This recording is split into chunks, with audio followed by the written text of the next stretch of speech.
నాగర్ కర్నూలు జిల్లా కుమ్మెరలో జరిగినటువంటి ఒక దళిత మహిళపైన దాడి 2 నెలల పసిపాప చావుకు కారణమైనటువంటి సంఘటన పైన ఈరోజు డీజీపీ గారిని మా బీసీ కమిషన్ మెంబర్స్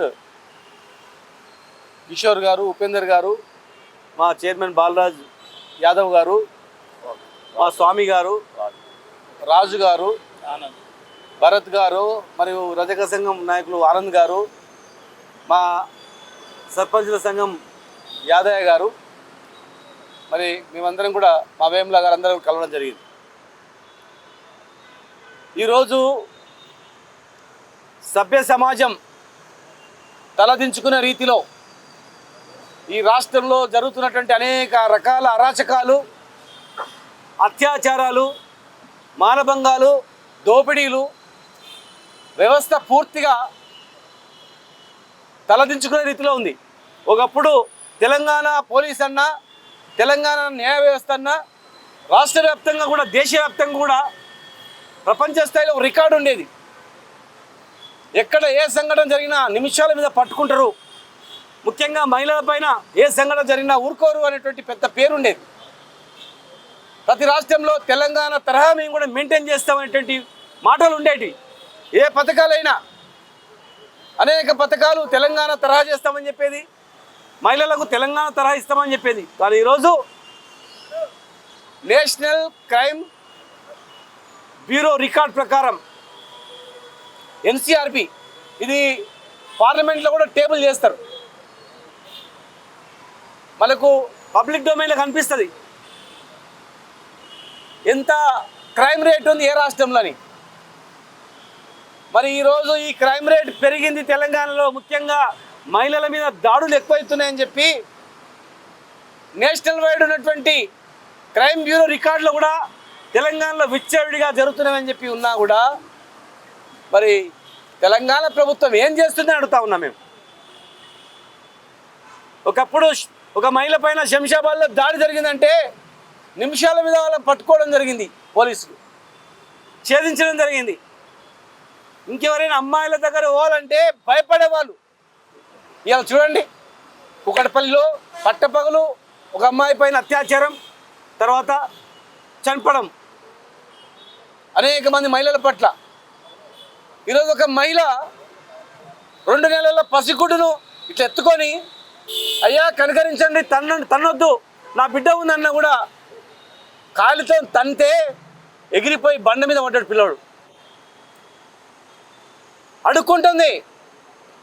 గుడి దర్శనం, ఈ గుడికి సున్నం వేసిన వాళ్ళ మేమే. నేను ఎస్సీని, నేను రజకుని పెళ్లి చేసుకున్నా, బీసీని, మేమే సున్నం వేసినాం ఈ గుడికి, 100 రూపాయల టికెట్ ఎందుకయ్యా, నా చిన్న పిల్ల ఉంది చూడండి అన్న కూడా కనికరం లేకుండా కాలుతో తన్నడం, వేలాది మంది అక్కడ చూడడం, కాలుతో తంతే రాయి మీద పడ్డాడు పిల్లోడు.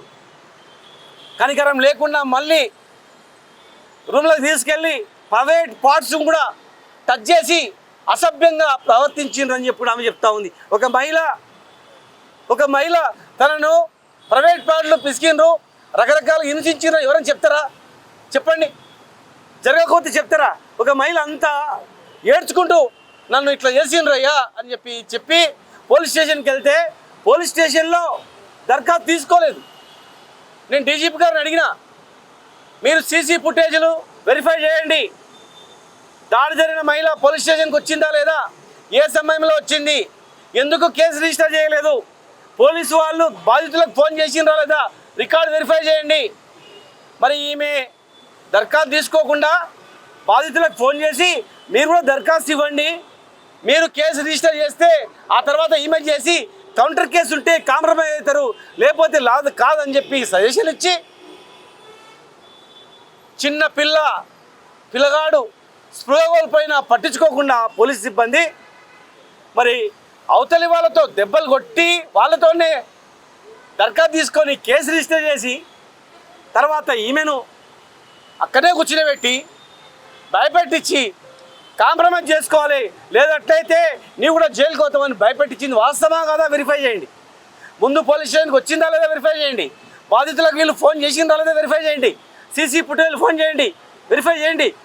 వీళ్ళ తర్వాత గంట తర్వాత వాళ్ళు వచ్చిండ్రా లేదా, మరి బాధితులను పట్టుకున్న బాధితులు రాత్రి పోలీస్ స్టేషన్ ఎందుకు బయటకు పోయినారు దాన్ని కూడా చేయండి. అంటే కొంతమంది అవినీతి పోలీస్ అధికారులు ఈ రాష్ట్రంలో విచ్చలవిడిగా ఇసుక వ్యాపారాలు కావచ్చు, భూముల సెటిల్మెంట్ కావచ్చు, రకరకాలుగా అధికార పార్టీల వాళ్ళను ఒప్పించడానికి వాళ్ళు అవినీతికి పాల్పడుతూ ఇలాంటి మహిళల పట్ల కూడా ప్రవర్తించిన తీరు ఇలా సభ్య సమాజం ఊరుకోదు. అవన్నీ వెరిఫై చేయించండి. మేము డిమాండ్ చేస్తూ ఉన్నాం ప్రభుత్వానికి. బాధిత కుటుంబం బాధలో ఉంది, భయపడుతూ ఉంది. ప్రభుత్వం ఆత్మరక్షణ ఇవ్వాల్సిన అవసరం ఉంది. ₹1 కోటి నష్టపరిహారం ఆమెకు ఇవ్వాల్సిన అవసరం ఉంది. ఆమెకు మరి ప్రభుత్వంలో ఎక్కడైనా ఉద్యోగ అవకాశం కూడా కల్పించాల్సిన అవసరం ఉంది. ఎందుకంటే ఆ ఊళ్ళో బతకలేదు. వీళ్ళు పట్టపగులే హత్య చేసినా పట్టించుకుంటూ లేడు. హత్యనేది పట్టపగులు 2 నెలల పసిగుట్టును హత్య చేసినా పట్టించుకుంటే ఆతుడు లేడు. పోలీసుల మీద నమ్మకం లేదు. పోలీసులే బచ్చకులే ఇక్కడ రక్షకులై ఎవరిని కాపాడుతాడు? కంచె సీఎం వేసినట్లు ఉంది ఇక్కడ వ్యవహారం. కాపాడేటోడే కన్నేస్తే ఏమైపోవాలి ఈ ప్రపంచం? కనుక డిపార్ట్మెంట్ పట్ల నమ్మకం లేదు. అక్కడ న్యాయ వ్యవస్థ పట్ల కూడా మరి అక్కడ ఉన్నటువంటి అధికారుల పట్ల కూడా నమ్మకం లేదు. ఆమె ఎక్కడ బతుకుతుందో తెలియదు. కనుక వెంటనే ఆమెకు ఉద్యోగం ₹1 కోటి నష్టపరిహారం ఇచ్చి ఎవరైతే బాధితులు ఉన్నారో హత్యా నేరం కింద ఇమ్మీడియట్గా అరెస్ట్ చేసి వాళ్ళను ఖచ్చితంగా కఠినమైనటువంటి శిక్షలు ఇవ్వాలి. గతంలో ఏ రకంగా అయితే పోలీసులు వ్యవహరించిండ్రో ఆ రకంగా వ్యవహరించి కఠినమైన యాక్షన్ తీసుకోవాలి. లేనట్లయితే ఖచ్చితంగా బీఆర్ఎస్ పార్టీ పేదల పక్షాన ఉంటుంది. అది ఏ కులమైనా ఏ మతమైనా సరే. ఇలా మేము చెప్తా ఉన్నాం, కులాలకు మతాలకు అతీతంగా ఈ సంఘటన పైన స్పందించాల్సిన అవసరం ఉంది. మనిషి పుట్టినవాడు ఎవడైనా సరే ఈ సంఘటనను, దురదృష్టమైన సంఘటనను ప్రతి ఒక్క వ్యక్తి ఖండించి బాధితుల కుటుంబానికి అండగా నిలబడి చట్టరీత్యా యాక్షన్ అయ్యేటట్లు ఉండాలి. లేనట్టయితే పెద్ద ఎత్తున మేము కార్యక్రమాలు చేస్తాం, పెద్ద ఎత్తున ఆందోళన కార్యక్రమాలు చేస్తాం.